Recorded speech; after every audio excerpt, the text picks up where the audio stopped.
Vamos a hablar en este video de la unidad siguiente con el tema de la derivada.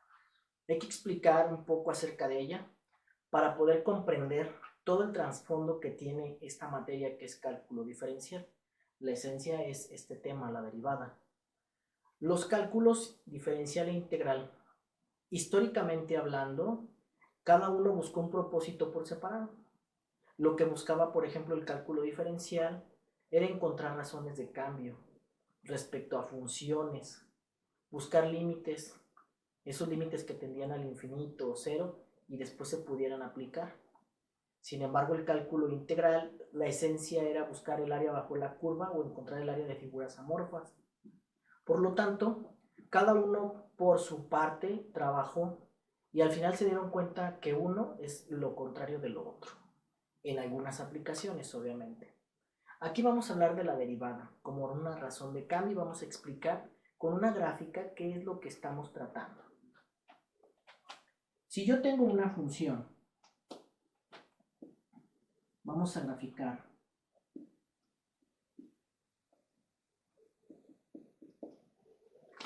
Esa función tiene la siguiente trayectoria. ¿Sí? Tiene la siguiente trayectoria.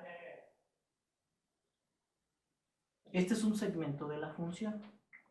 Por lo tanto, si a mí me quisieran, si yo quisiera encontrar más bien cuál es la razón de cambio que hay de este punto hasta este punto, ¿qué tanto cambia la x con respecto al valor de f de x?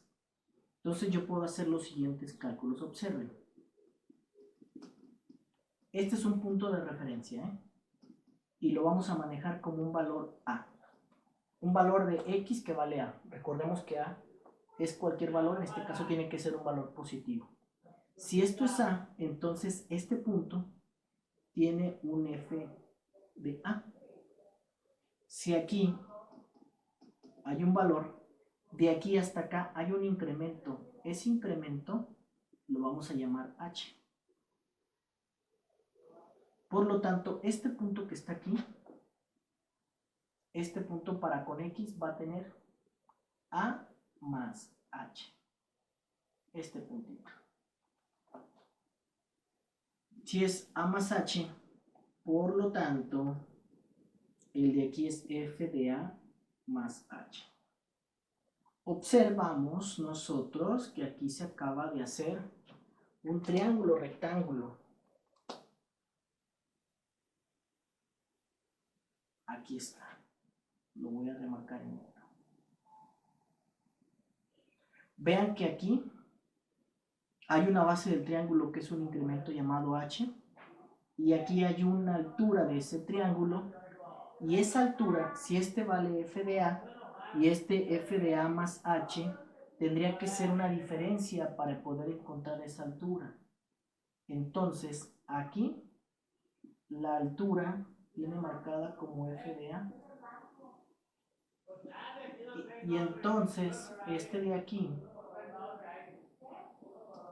si está como f de a más h, es la otra altura.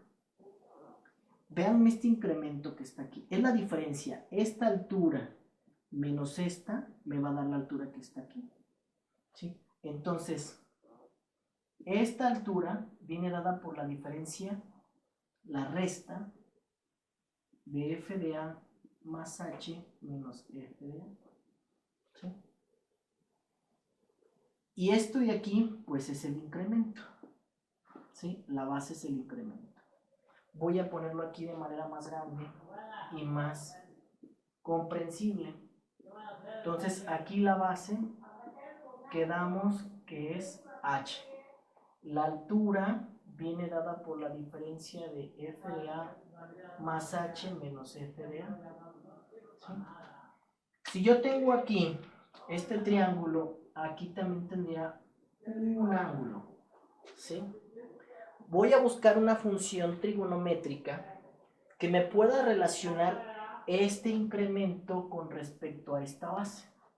¿Qué función trigonométrica me ayuda? La vamos a apuntar aquí, la tangente. La tangente del ángulo θ va a ser igual al cateto opuesto sobre el cateto adyacente. ¿Cuánto vale el cateto opuesto? El cateto opuesto es este que está aquí.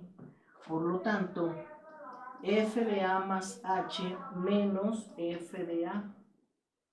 Y si ustedes observan, el cateto adyacente es este que está aquí con respecto al ángulo y es un incremento H. ¿Sí?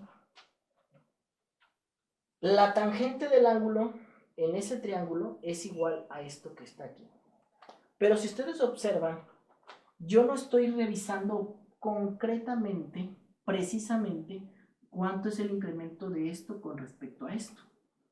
Porque aquí hay un espacio, no me estoy acercando lo más posible. Lo que yo quiero es que esté a lo más exacto posible sacar esa relación de este para con este. Si yo le quisiera tratar de trazar, o yo tratar de trazar una línea recta, esa línea recta, recordemos que esto que está en azul lo voy a remarcar. Es la función, es la gráfica.